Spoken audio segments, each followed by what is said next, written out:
నంద్యాల జిల్లా ఆళ్లగడ్డలో శ్రీ సత్యసాయిబాబా శత జయంతి ఉత్సవం ఘనంగా నిర్వహించారు. గోపూజ, వేద పఠనం అనంతరం ఫిజియోథెరపీ వైద్య శిబిరాన్ని నిర్వహించారు.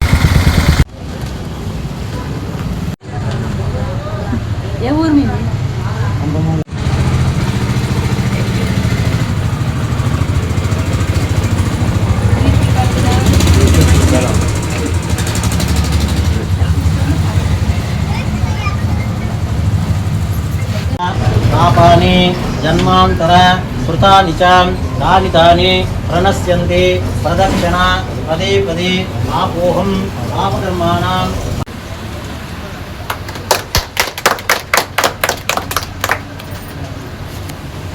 ఈ అనుభవాలు ఎవరికైనా ఉంటే మా వారితో చెప్పండి.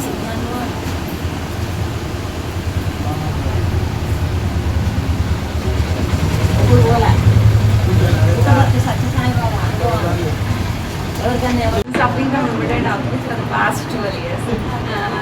Doctor said that there is no medicine for that. You have to have regular exercises and you should maintain some diet. So, except that I don't have any kind of problems. My age is 45. Because you are into early menopause, like perimenopause.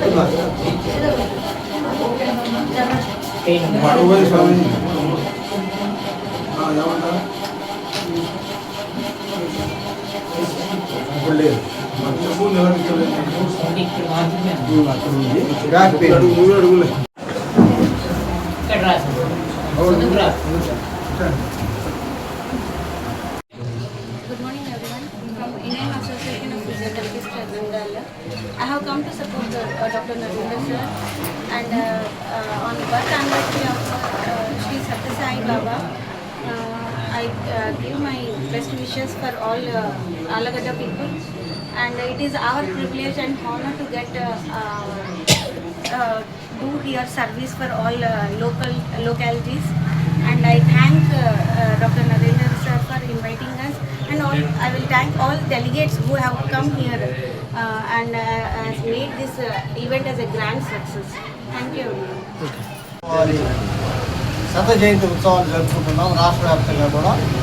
ఆ సందర్భంగా ఈరోజు మనం సత్యసాయిబాబా వారిని మనం ఈరోజు అందరూ కూడా స్మరించుకుంటున్నాము. వారు చేసినటువంటి సేవలు కానీ ఇవన్నీ కూడా మనం స్మరించుకుంటున్నాము. వారు 1926 నవంబర్ 23వ తారీఖు జన్మించారు. ఈశ్వరమ్మ గారి గర్భంలో వారు జన్మించారు. అప్పుడు ఆయన పుట్టగానే ఏడవలేదట. అయితే అక్కడ ఉన్నటువంటి నర్సులు కానీ డాక్టర్స్ కానీ ఏంటబ్బా ఏడవలేదు, మామూలుగా పుట్టాడు కానీ గొంతు కూడా లేదు, గిల్లి చూసినా కూడా ఆయన ఏడవకుండా నవ్వుతున్నారట. అప్పుడే పుట్టిన బిడ్డ ఏంటి నవ్వుతున్నాడు అని చెప్పి అందరూ కూడా అప్పుడే ఆశ్చర్యంగా అందరూ కూడా అనుకోవడం జరిగింది. అయితే తర్వాత 1940లో అంటే ఆయన 14వ సంవత్సరంలోనే ఆయన విద్యాభ్యాసము చేసుకుంటూనే ఆయన ఆధ్యాత్మిక చింతనతో ప్రతిదీ కూడా ఆధ్యాత్మికంగా మాట్లాడేవారట. అదేవిధంగా వారు పెద్ద అయిన తర్వాత ఏమి చేయాలనేది ఆయన యొక్క సేవాభావం ఎలా ఉండేదంటే ప్రతి ఒక్కరూ మన దేవుడు ఎక్కడో లేడు, మనలోనే ఉన్నాడు, మన ఆత్మలోనే ఉన్నాడు అనే విధంగా వారు తెలియజేశారు. అయితే ఆ విషయం మనకు తెలియదు, వారికి తెలుసు మన ఆత్మ గురించి. వారు మనకు ఆ విధంగా మీ ఆత్మలో ఉన్నటువంటి భగవంతుడిని మీరు దర్శించుకునే విధంగా మీరు ఆలోచన చేసుకోవాలి అనే విధంగా వారు ప్రతి ఒక్క వ్యక్తిని కూడా వారు ఆ విధంగా బోధించేవారు. అదేవిధంగా నేనైతే పుట్టపర్తికి 2 times వెళ్ళాను. సత్యసాయిబాబా వారిని దర్శించుకున్నాను.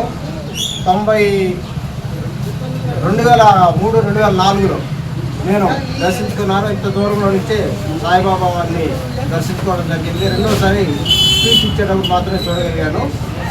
అయితే వారు అక్కడ ఎటువంటి ఏ ఒక్క పదం కూడా ఎంత వినసొంపుగా ఉంటుందంటే చిన్నపిల్లవాడు మాట్లాడినట్టుగా మాట్లాడతారు. ఆయన వాయిస్ అలాగే ఉంటుంది. ఆయన నిదానంగా ఆయన మాట్లాడే భాష కానీ ఏదైనా చాలా నిదానంగా మాట్లాడతారు. ప్రతి ఒక్క పదం కూడా అర్థరహితంగా ఉంటుంది. తగ్గిపోయింది అని చెప్పి